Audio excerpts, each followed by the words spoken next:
हम नमक है महाराज। तुम नमक नहीं चंदन हो कवी। आमच्या प्रमोद दादांनी ना कवी कलश आणि छत्रपती संभाजी महाराजांचं खूप सुंदर पेंटिंग केलं होतं. ती दिनदर्शिका होती आणि त्याच्यासाठी मला त्या पेंटिंगसाठी ओळी द्यायच्या होत्या.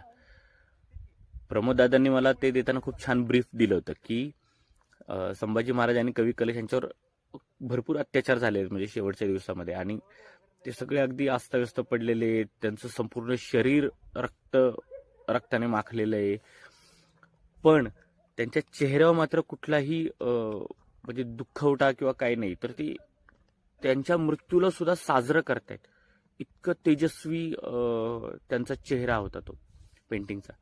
तर ते म्हटले की दादा आपल्याला हे कुठेही उदास नाही वाटलं पाहिजे हे काव्य. तर मग त्या काव्यावर मी लिहिलं होतं. ते काव्य असं आहे की श्रीकृष्ण सुदामा अतुल्य मैत्री तिळभर नाही शंका. म्हणजे श्रीकृष्ण आणि सुदामाची मैत्री ही अतुल्यच आहे, याच्यात तिळभर शंका नाही.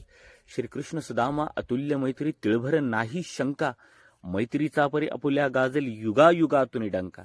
पण हे कविराज, आता मात्र आपल्या मैत्रीचा डंका युगायुगातून गाजणार आहे.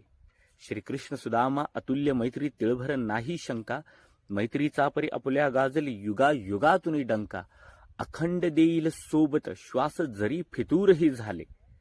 म्हणजे हे राजन, मी तुझी श्वासापर्यंत, शेवटच्या श्वासापर्यंत सोबत करेल.